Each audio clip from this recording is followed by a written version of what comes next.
Olá, pessoal. Sejam bem-vindos ao nosso Congresso Online de Dermatologia Veterinária da Associação Anclivepa São Paulo. Eu sou a professora Vanessa Limiterco, sou doutoranda em Ciência Animal da UC Paraná e recentemente também tive uma experiência muito legal na Universidade da Flórida. Estou fazendo um processo de doutorado sanduíche, acabei de retornar dos Estados Unidos, então a sala está recheada de novidades para vocês nessa área aí que eu já venho trabalhando há alguns anos. Então, pessoal, agora nós vamos falar sobre controle das piodermites na dermatite atópica. Antes de tudo, eu queria saber, né, de onde vocês estão, de onde vocês estão falando. Coloquem aí no chat para mim, que eu estou super curiosa para saber de onde que está todo mundo aí que está nos assistindo. Vamos lá, pessoal. Então, pessoal, quando a gente fala sobre infecções bacterianas, principalmente no perfil do animal que mais tem infecção bacteriana, que é o animal com dermatite atópica, a gente sabe que a pele, ela exerce uma função de barreira, né? E a gente tem vários tipos de barreira. Ela exerce uma função de barreira física, ela exerce uma função de barreira química, ela exerce uma função também de barreira de proteção solar, e existe também a barreira microbiana, que são os micro-organismos que residem na nossa pele, na pele do cão também, e eles vivem ali em simbiose. Então, essa barreira microbiana, ela tem um papel fundamental, porque ela permite que sejam produzidos peptídeos antimicrobianos, que são componentes do nosso sistema imunológico inato e que vão basicamente agir contra potenciais agentes patogênicos. Então, o que que acontece na pele normal, né? Tudo é perfeito, né? Essa pele ela é coesa, ela é hidratada, não tem perda de água transepidérmica, existe água transepidérmica mantendo, né, todas as moléculas juncionais fazendo uma boa adesão. Os lipídios que compõem, que estão presentes ali nos queratinócitos e também entre eles estão regulares. O pH dessa pele, devido a essa compactação, ele é um pH ácido, isso também previne, né, e evita a colonização por micro-organismos patogênicos. E como eu falei para vocês, existe essa produção desses peptídeos. Quando a gente fala de pele atópica, tudo muda, né? A gente começa a ter vários defeitos na barreira da pele. Então, a gente começa a ter perda de água transepidérmica, as células elas não são bem coesas, né? Então a gente fala que a pele é aberta, né? Muita coisa consegue penetrar nessa pele, né? Os lipídios eles são irregulares, a baixa produção dos peptídeos antimicrobianos, e sem falar que a barreira microbiana, os micro-organismos que residem nessa pele, né, o microbioma ali que está compondo essa pele, ele não é diverso como ele deveria ser, né? Então, ele já é mais restrito. E tudo isso acaba favorecendo uma resposta muito inflamatória, isso favorece com que, principalmente aí, alérgenos penetrem nessa pele e começa a acontecer muita reação nessa pele, né? E toda essa reação, né, a gente fala que ela é muito predominantemente uma hiperreatividade do tipo TH2, então a gente começa a ter liberação de muita citocina inflamatória nessa pele, como vocês estão vendo aqui nessa imagem, né? Começa a produzir IL-13, IL-4, IL-6, IL-5, IL-31. Esse cão começa, quando libera IL-31, começa a coçar, ele tem muita coceira, começa a vir também muita inflamação, tem vasodilatação, migra eosinófilo para essa pele. Então, esse cão ele começa a ter um padrão muito inflamado, né? Além do padrão de coceira, isso começa a ter muito prurido, né? E a gente observa o que a gente vê nesses três cães da foto, né? Muito eritema, né? Interdigital, ventral, perioral, orelhas, né? Pavilhão auditivo também, né? Conduto também. Esses animais vêm a ter também quadros de otites de repetição. E isso favorece, né? Todo esse cenário, ele favorece muito para um micro-organismo que ele já está ali como comensal, só esperando, né, a oportunidade, e essa é uma oportunidade perfeita para ele super crescer, aderir, infectar. E aí a gente começa a ter os quadros do quê? Foliculite bacteriana, que são as nossas piodermites superficiais. A foliculite bacteriana ela é um tipo de piodermite superficial, muito comum no paciente com dermatite atópica. Então a gente começa a ver aquelas manifestações clínicas clássicas, como nessas imagens, né? Pústulas, colarinhos epidérmicos, crostas melicéricas e, né, na citologia recheada de bactérias. Isso causa muita coceira, né? Piora muito o prurido no cão atópico. E, né, o grande causador de tudo isso é, né, majoritariamente uma bactéria chamada Staphylococcus, né? A espécie mais comum de Staphylococcus é a pseudointermédios, mas outros tipos de Staphylococcus também podem causar infecções, né, foliculites em cães. No passado se falava muito sobre Staphylococcus aureus. Ele tem muita importância para o ser humano, mas a gente não sabe exatamente agora com os estudos moleculares mais recentes, tem se isolado quase nada, muito pouco do Staphylococcus aureus. E, né, começou a se falar muito sobre o Staphylococcus schleiferi, agora ele foi recentemente renomeado como Staphylococcus coagulans, e ele basicamente, né, ele não compõe tanto a microbiota quanto o Staphylococcus pseudointermédios, mas ele também tem uma capacidade de infectar e de causar foliculite. E parece que esse Staphylococcus schleiferi, ou coagulans atualmente, ele tem um potencial patogênico tão importante ou até mais do que o Staphylococcus pseudointermédios. Ele está muito ligado àquelas piodermites, principalmente de animais que já foram expostos a antimicrobianos, antibióticos, né, sistêmicos previamente, e muitas vezes ele tem um caráter de resistência até mais complicado do que o Staphylococcus pseudointermédios. Mas o Staphylococcus pseudointermédios ainda continua sendo o principal agente causador das foliculites bacterianas em cães, tá? E a gente se depara com esses pacientes aí, né? Que a gente se, né? O paciente que o prurido agudiza, então às vezes é um animal atópico que ele tá indo bem, de repente o prurido, que era um prurido moderado, ele vai para intenso, né? Porque o estafilococcus, o supercrescimento, a foliculite causa muita coceira, causa muito prurido nesse cão atópico, e a gente se depara como com esse cão. Aí a gente vê, né? Colarinhos epidérmicos, algumas pústulas ainda íntegras, pápulas, a gente vê também crostas melistéricas, né? Aqui bem em região, né, ventral, em região abdominal. E, né, a gente vê que tem uma pele muito ressecada, muito inflamada, como é o caso desse outro paciente. Esse foi um outro paciente que eu atendi durante o meu doutorado na Universidade da Flórida, né? Que a gente, né, fez os tratamentos nele, tá fazendo, dando sequência, né? Mas, né, lesões muito características ali de foliculite bacteriana. E qual que é o problema dessas piodermites na dermatite atópica, né? Então, gente, vocês estão me acompanhando aí? Tudo certo? Se vocês tiverem alguma dúvida, manda aí pra gente no chat, escreve no chat, que a gente está super à disposição para ajudar vocês. Então, quero ver vocês por aí. E é importante a gente lembrar que na dermatite atópica, essas piodermites elas vão ter um caráter muitas vezes crônico e recorrente, e esses animais acabam sendo muito expostos ao uso regular, contínuo ou intermitente de antibióticos, né? Antigamente se falava até sobre pulsoterapia de antibiótico sistêmico, né? Isso hoje já caiu em desuso, né? Mas, para vocês verem como é uma problemática, né? No passado usava antibiótico 2 vezes na semana para manter o atópico bem, né? De tão recorrente que é essa condição nele. E aí começa a ter uma problemática, né, sobre esse uso aí, muitas vezes, irregular de antibiótico, né, porque o veterinário é uma das poucas classes, né, da área de saúde que prescreve antibiótico, né, e a gente prescreve de uma maneira até desenfreada, né. Então, né, começaram a surgir nas últimas décadas problemas, né, e começou a se falar muito sobre resistência, né, resistência antimicrobiana. E começou a se falar muito sobre a tal da resistência à meticilina ou resistência à oxacilina, são sinônimos. O que quer dizer isso, né? Um microorganismo, então, quando você faz uma cultura, por exemplo, para uma piodermite, sempre tem que pedir oxacilina nessa cultura. Isso vale só para supercrescimento de estafilococcus em piodermite, tá, gente? Você vê essa resistência à oxacilina ou resistência à meticilina, isso quer dizer que esse microorganismo ele é resistente a todos os antibióticos dessas 3 classes, que são os beta-lactâmicos, que seriam aí penicilinas, como a amoxicilina, cefalosporinas, como cefalexina, cefovecina, cefodoxima e carbapenems também. Então, gente, isso acaba ficar um pouco mais problemático, porque esses são as principais linhas de antibiótico que a gente trabalha. E junto com a resistência à meticilina, costuma vir a multiresistência também. Então, a gente fala que o microorganismo ele é multiresistente quando ele tem resistência a pelo menos 3 antibióticos de classes diferentes. E isso começou a ser uma problemática muito grande na nossa rotina.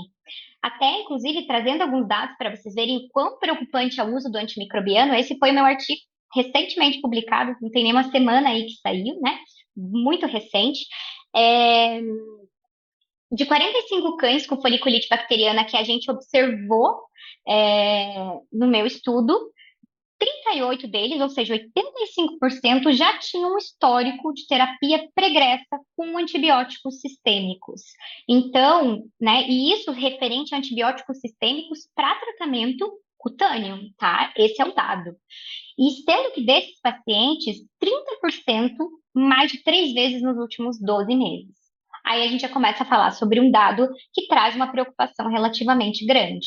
E é importante a gente lembrar que o Staphylococcus, quando ele está ali na pele, infectando, né, entrando no folículo piloso, fazendo as lesões que a gente vê, ele não está ali inerte. Ele libera muita coisa, né? E lembrem que a pele atópica reage a tudo, ela é muito sensível. Então, o que que acontece basicamente? Começa a ter liberação de toxinas esfoliativas, superantígenos, liberação de enzimas, adesinas, proteína A, coagulases, lipases. E qual que é o problema referente a isso, principalmente? A pele atópica começa a reagir. Não todos os atópicos têm reação, mas muitos atópicos eles têm o que a gente chama de hipersensibilidade bacteriana, né? Então, às vezes aquele atópico que é muito difícil da gente conseguir controlar, que parece que toda vez que ele tem piodermite, parece que a bactéria cai igual uma bomba aí na pele. Quem tem paciente assim? Me conta aí, quem tem paciente complicado assim? Esse paciente pode ser que ele esteja reagindo ao Staphylococcus. Então, esse é um paciente que às vezes o controle vai ser um pouco mais complicado. E aí vocês vão ver como que são os pilares desse controle. A gente vai falar exatamente sobre isso. Quem que são os 3 pilares? Primeiro, vamos ter que controlar essa desbiose. Vamos ter que eliminar esse micro-organismo que está crescendo em excesso. Segundo, vamos ter que controlar o prurido e inflamação. Vem, como eu mostrei para vocês em tudo que a gente falou até agora, vem muito prurido e muita inflamação com a doença por si só e também com a infecção, com a adesão do estafilococcus na pele. E aí a gente vai ter que pensar em restaurar o microbioma. Eliminamos a infecção, tiramos a inflamação, tiramos o prurido, vamos dar para essa pele o que essa pele não tem. O que que essa pele não tem? A gente falou lá no começo. Vamos hidratar, vamos repor barreira, vamos estimular a produção de peptídeos antimicrobianos, vamos usar produtos que vão, muitas vezes, tornar essa pele, né, um ambiente um pouco mais diverso, mais rico, um microbioma mais próximo do normal. A gente sabe que igual ao normal nunca vai ficar, né? Porque naturalmente a pele do atópico é complicada. Então vamos controlar a desbiose, gente. Quais são nossas armas aí para controle de desbiose? A melhor arma hoje, atualmente, para foliculite bacteriana é terapia tópica. Inclusive, esse é o consenso, desde 2014 é o consenso que a gente usa. Provavelmente esse ano, né, 2025, a gente deve ter um novo consenso, normalmente sai a cada 10 anos, um pouquinho mais, mas desde 2014 já se fala que a terapia de foliculite bacteriana é tópica, tá? Ah, Vanessa, tem alguns pontos, algumas vezes que a gente precisa fazer terapia sistêmica, eventualmente pode ser necessária, mas não é a regra. A regra é isoladamente terapia tópica. Ela é igualmente eficaz e é a abordagem desejável e recomendada para todos os pacientes com foliculite bacteriana superficial. E, inclusive, esse foi um artigo super atual, né, saiu em 2023, que fala sobre terapia tópica para cães com piodermite, o que, que tem de novidade.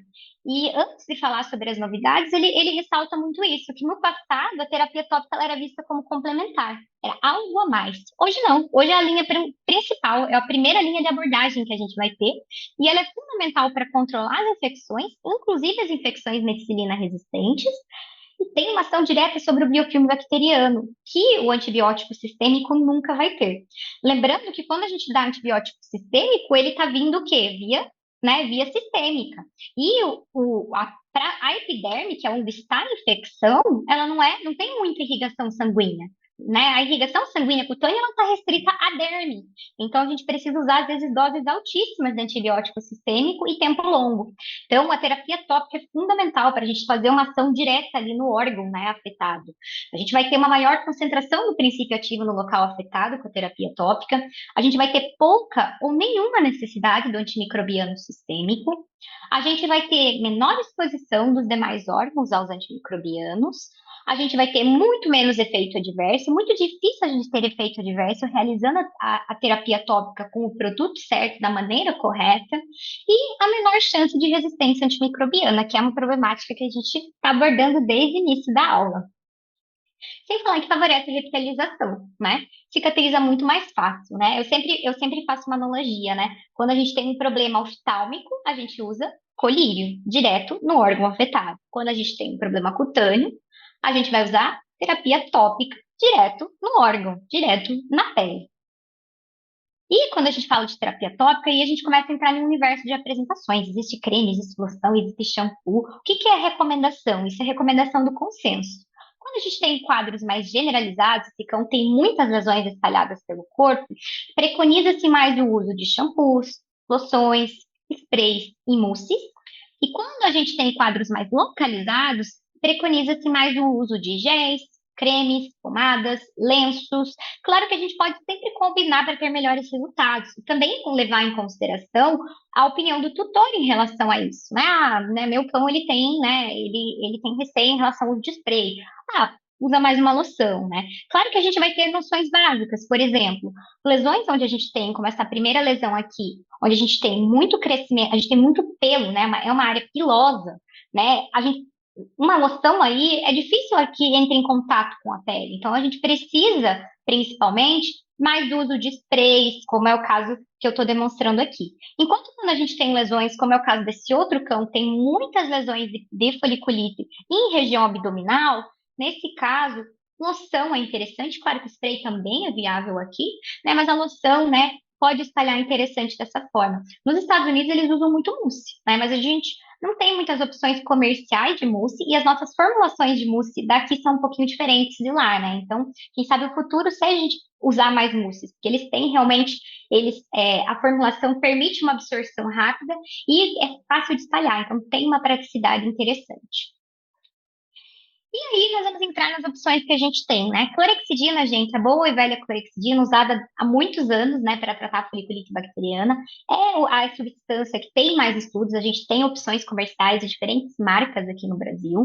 Recomendado para usar ela de 2 a 4%, pode usar manipulado, lembrando que ela é muito indicada para os quadros superficiais.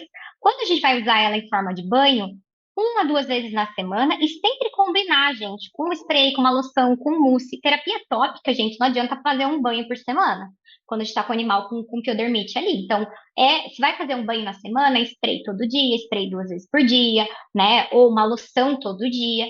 Importante combinar as terapias para a gente ter sucesso. Tá? E a associação ou não com o miconazol, né? Como alguns produtos têm o miconazol junto, pode existir uma simbiose da clorexidina com o miconazol. Mas isso, gente, não tem uma comprovação, tem um estudo que demonstra isso. Isso a gente vê mais na prática mesmo. E uma coisa muito importante sobre a clorexidina, gente, é que ela é uma substância um pouco instável. Então, cuidem com manipular a clorexidina com muitas coisas, porque às vezes isso pode provocar pode desestabilizar a clorexidina. Então, particularmente, eu prefiro manipular quando eu manipulo isolada, ou somente com miconazol, que a gente sabe desse sinergismo. Às vezes até o veículo usado pode desestabilizar essa clorexidina. Então é muito importante ter esse cuidado. O triclosan, gente, ele é um antisséptico muito semelhante, só que ele tem pouquíssimos estudos, né? Mas ele vai fazer uma ação muito parecida com a clorexidina. A gente tem a opção de manipular, nós não temos comercial veterinário atualmente no Brasil. Vai ter um efeito antisséptico e bacteriostático. Usamos na concentração de meio a 1%, mesma coisa que a clorexidina. Podemos fazer em shampoo, spray, tem que fazer com uma certa frequência, da mesma forma, tá? Mas tem menos estudos do que a clorexidina.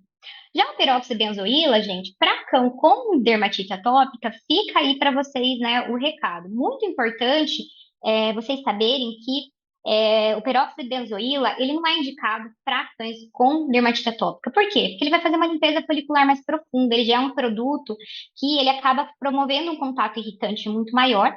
E para a foliculite já foi demonstrado um efeito inferior à clorexidina. Temos outras substâncias mais atuais, como hipoclorito de sódio, ácido hipocloroso, né? Basicamente, gente, eles são similares. O ácido hipocloroso, ele é o princípio ativo do hipoclorito de sódio.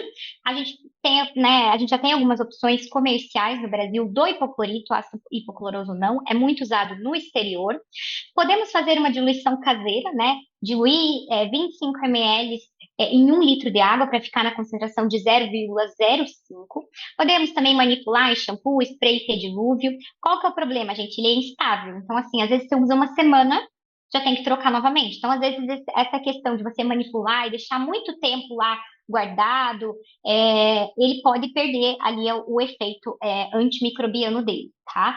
Então, importantíssimo também evitar a exposição solar, porque ele pode alterar a coloração da pelagem, né, gente? É igual, hipoclorito de sódio, né? Igual que boa, cândida, né? Depende do lugar como chama. Então, pode alterar a coloração da pelagem, e essa é a vantagem do ácido hipocloroso em relação ao hipoclorito, né? Mas a gente não tem ele disponível comercial, e que eu saiba, né, não tem, a última informação que eu tive, não tem como manipular ele ainda no Brasil também, né? Mas quem sabe no futuro também seja uma substância, claro que eles vão fazer algo muito parecido do que a clorexidina faz, né? Mas eles são substâncias interessantes, às vezes, também para manipular, usar em conjunto o banho de clorexidina, né? Então pode ser interessante nesse sentido. E aí entramos nos antibióticos propriamente ditos, né? Os dois mais usados na rotina são o pirocina e ácido fusídico, né? Existem formulações humanas, lembrando que só é com receita controlada. Quando a gente manipula, podemos usar de 0,2 a 1%, né? Podemos fazer diluições caseiras com a pomada, né? Faz tipo um banho-maria, dilui a pomada em 60 ml de água, você vai ter em 1% a concentração. E o uso, gente, a cada 12 horas. E isso tem que ser exato, porque é antibiótico. E outra coisa, gente, agora tá com uma moda de usar em desenfreado essas duas substâncias. Vamos cuidar bastante com isso, porque assim, só para vocês terem uma dimensão, já tem relatos de resistência a ambas as substâncias, já tem artigos científicos demonstrando isso. E para seres humanos, são substâncias de uso hospitalar para infecções medicilina resistente. Então, assim, o uso não é para foliculite de cão de 2 anos de idade, e nem para cão, né, que teve uma primeira foliculite na vida, né? É quando você sabe que esse cão tem um perfil de resistência. Tanto que a recomendação, esse é um consenso de 2017, de indicações de para casos medicilina resistente, tá? Então, assim, gente, não é para todos os casos. Então, deixa para quando você sabe que o paciente tem uma resistência. E mesmo assim, às vezes você, mesmo conhecendo essa resistência, você usa os antissépticos, você usa antimicrobianos naturais ou outra linha antes do antibiótico propriamente dito, e você tem sucesso. Então, não tem necessidade de você partir para algo, né, com essa, querer matar a formiga com bomba atômica, tá? E outros antibióticos tópicos, gente? Me contem aí, vocês usam na rotina de vocês? Escreve aí no chat. O que é recomendado, gente? Aqui tem as concentrações, né, a título de curiosidade, mas assim, gente, é fortemente não encorajado a fazer isso, tá? A usar esses antibióticos tópicos. Lembrem que isso é uma arma na mão do tutor. O tutor vai ficar com isso manipulado lá na casa dele, e daí ele vai usar quando ele achar que ele tem que usar. Nossa, apareceu uma feridinha aqui na belinha. Vai lá, pega o antibiótico, e usa 2 dias, dá uma sumida ali, minimiza a lesão, o cão para de coçar, para de usar. Então, gente, esse é o grande problemática, né? E quando a gente fala de antibiótico, gente, o ideal, inclusive, é que pessoa que manipula e que aplica na pele do cão, o manipule com luvas. E depois lembre que vai ficar na pele do cão, daí a gente tem contato com a pele do cão. Mas qual que é o problema nisso, Vanessa? O problema nisso, gente, é que às vezes a gente tem idoso, né? Pessoas com algum tipo de imunocomprometimento, crianças, sendo expostos a antibióticos.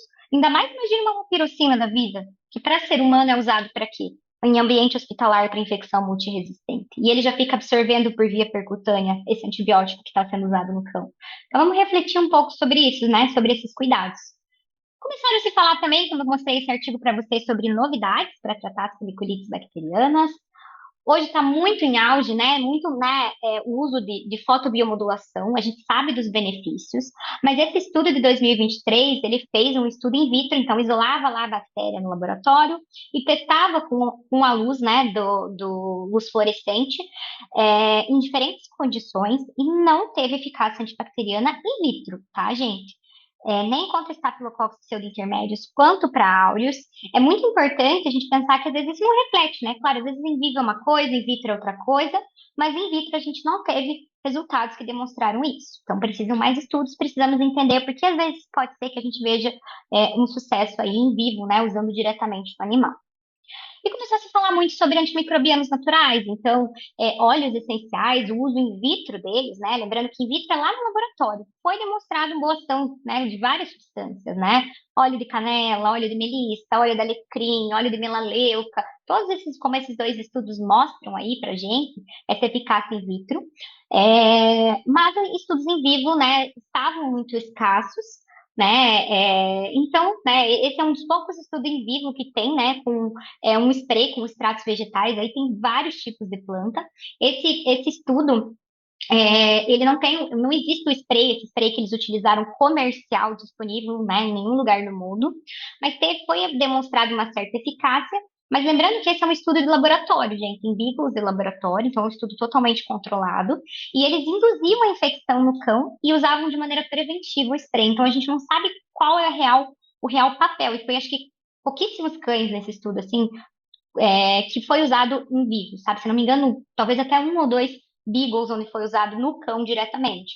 Então, assim, gente, a gente né, não tem um estudo muito robusto com esse produto, né? Mas só para mostrar que a gente está evoluindo nesse sentido a nível científico, né? E começou também a se falar sobre os tais dos peptídeos que eu falei para vocês lá no começo, que nosso corpo produz naturalmente, né? E o cão atópico produz em menor quantidade. Então, o que que a indústria pensou? Opa, vou produzir, né, peptídeo antimicrobiano sintético, vou sintetizar ou extrair de algum lugar para ficar policolítico, para colocar no produto. Começou a se falar muito sobre isso, né? Então, eles são potenciais agentes terapêuticos tópicos em casos de piodermite em cães, mesmo em casos de multiresistência. Então, isso aí é o nosso futuro, né? Inclusive, né, tem alguns trabalhos, né, com alguns peptídeos antimicrobianos. Esse é um produto que existe no exterior, existe na Europa, com peptídeos antimicrobianos, apesar de ele ter um pouco de clorexidina na composição. O peptídeo sempre vai ter esse nome de letrinhas com números, por isso que é meio estranho. É, E é muito, né, são opções interessantes para a gente pensar no futuro para uma ação aí contra estafilococcus, para tratar mesmo. A gente não tem, né, especificamente, esse estudo ele foi feito in vitro, né, com o mesmo peptídeo que tem nesse produto, mas não foi feito o estudo em vivo com esse produto em particular. Então, pode ser que no futuro aí, né, a gente tenha aí também com esse um pouco mais de material científico para a gente confirmar, né, o uso dos peptídeos antimicrobianos. Como eu falei, não está disponível no Brasil. E aí surgiu também o meu trabalho, como eu falei para vocês, há pouco tempo publicado, né, que foi meu trabalho de mestrado, onde a gente fez um estudo comparativo com uma fórmula comercial que contém antimicrobianos naturais, em comparação com clorexidina com miconazol em forma de banhos e com cefalexina oral. Então, comparando aí com as terapias que são convencionais para tratar foliculite em cães, tá? E o que que foi demonstrado nesse estudo?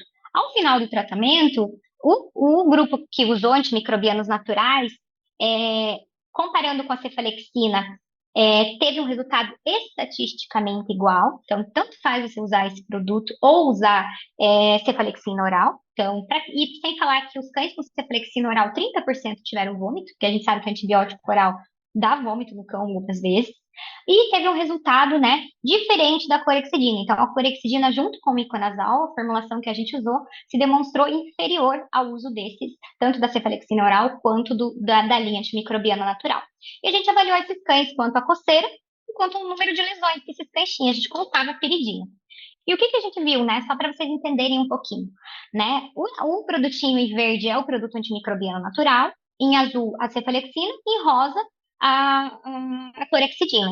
Então, as letrinhas diferentes quer dizer diferença estatística. Então, se vocês olharem com 7 dias, o grupo que estava usando o antimicrobiano natural em forma de shampoo e loção já estava diferente, com menor score de lesão, menos feridas na pele do que os outros dois grupos. Então, parece que esse produto teve uma boa ação para reduzir o score lesional mais rápido. Tinha menos lesão. A cefalexina, se vocês olharem a curva em azul, olha como ela demora, né? E realmente a gente vê isso na prática, né? A gente passa o antibiótico oral, ainda mais se ele for sozinho, né? Se a gente passar com o tópico, no caso a gente não tinha um grupo usando os dois, até talvez seria interessante a gente comparar, né? O quanto que a terapia tópica é importante, né? Até para minimizar o uso do antibiótico sistêmico. E a gente usou, né? A gente fez 2 banhos semanais durante primeiros 14 dias, depois passou para um banho semanal da linha antimicrobiana natural e passou também a loção a cada 12 horas por 28 dias.